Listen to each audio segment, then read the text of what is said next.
Welcome to the Chad G Ortho OT Podcast. I'm your host, Chad Guerrero. I'm an orthopedic occupational therapist, strength and conditioning coach, sports trainer, and I hold over 40 specialty certifications in manual therapy, orthopedics, and sports medicine.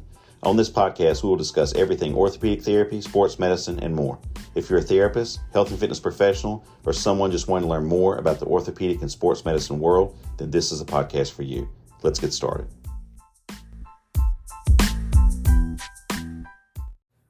Welcome to another episode of the Chad G Ortho OT Podcast. I'm your host, Chad Guerrero.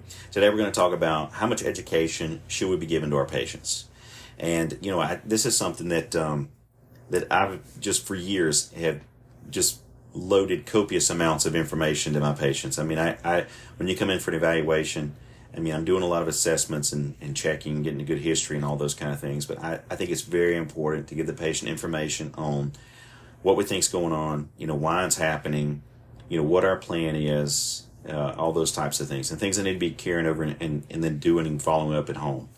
And, it's really amazing to me how many people have been to medical providers and they get little to no information and they leave out maybe even more confused than when you went in. That's amazing to me. I don't know why it's still amazing to me. I've been doing this almost 20 years. So at this point, it's like, well, I don't know why that's surprising. But, again, I go back to this. I always tell my patients, Google. Before you come in to see me, if you want to, Google away, right? Get them there and log in and try to find out some information.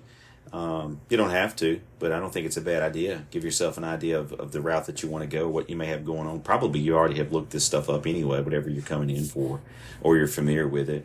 And you may have a doctor or someone that says, don't Google and don't look stuff up. Well, why not? We all do. If the physician or whoever it is doesn't know the answer to something, maybe they can't think of the, someone's name that was on a movie, years ago, they're going to Google it. It's okay. That's what it's there for, right? But again, as I always say, just be aware when you look these things up.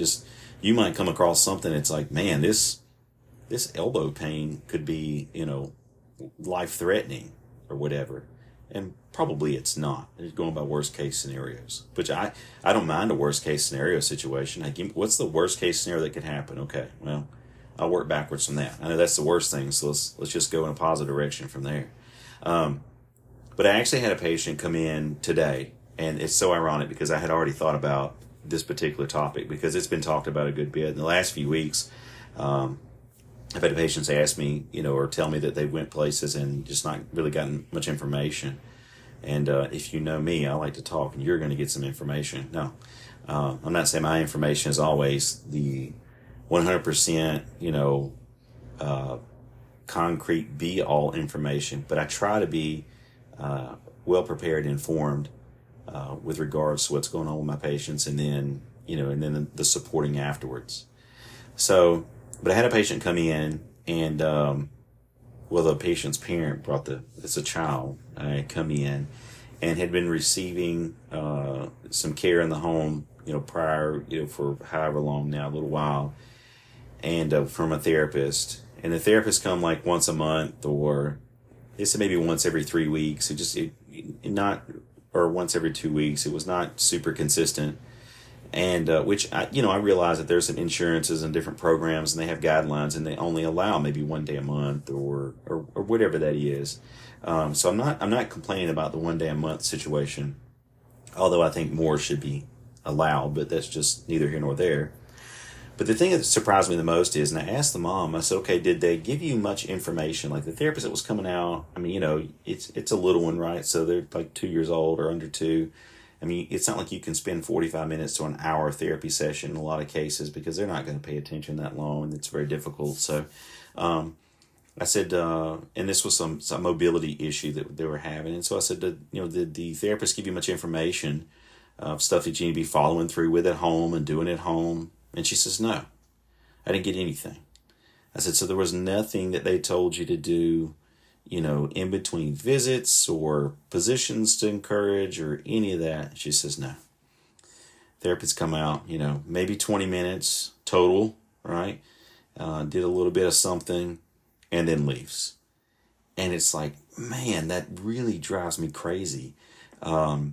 because it's not just like little ones like that. I mean, it's patients of all ages. You get this kind of, oh, you've got knee pain.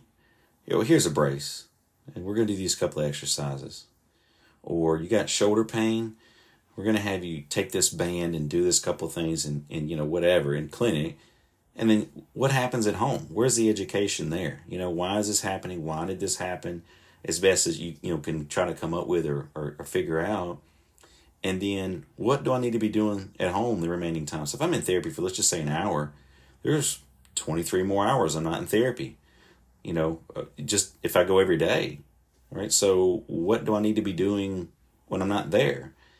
And it really is kind of crazy how much that happens and people don't know and they're not aware. And so I'm a big fan or a big pusher of information. I think that's important, and just continuing to just provide that information, with the patient support. That's what I tell my staff all the time. It's the same thing. You got to make sure that you're educating and supporting the patient so that they understand what's going on. And if they're not getting better, okay, this is possibly why. This is what's, are you doing this, and this at home? Okay, we're doing this, and this here. Maybe we need to change up what we're doing here, what you're doing at home, or whatever.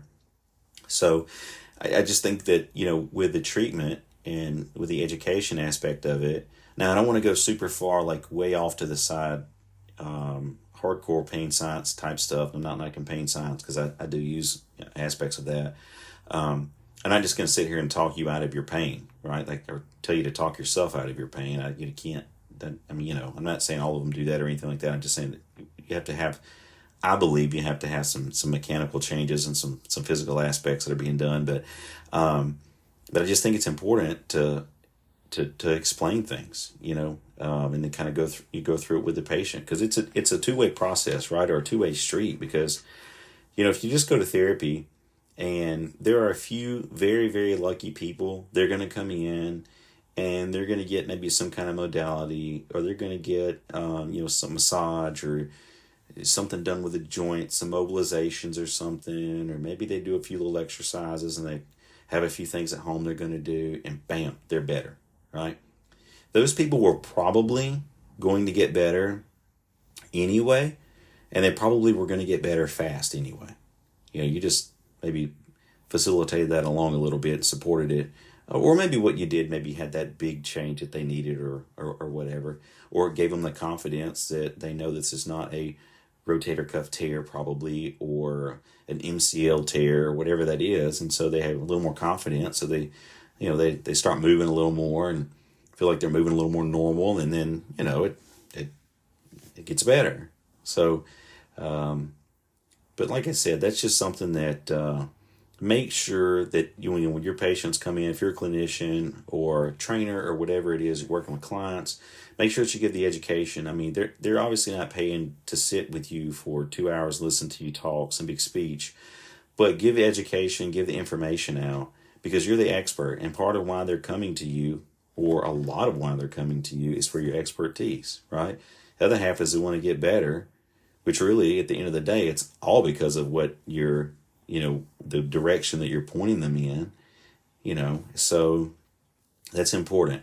And so they're not just coming to you because they want you to show them the same 6 exercises they could get offline. I mean, I think I called it the 6 rotator cuff exercises that were my favorite in a video that I did. And it just so happened it was those 6. And I'm not trying to market these 6 exercises are the key to healing your rotator cuff in 10 days or something like that, because those types of things usually do not work. I can't imagine any of that actually works like it says, or they claim. But anyway, if you're a clinician, like I said, make sure you give your patients the information, make sure that you support them, and with any questions that they have, and be available, and then both of you will be happier at the end of the day. Thanks so much for listening, guys. I do appreciate it, and you guys have an awesome day. This podcast is brought to you by Guerrero Rehabilitation, setting the bar for rehabilitative and sports medicine care.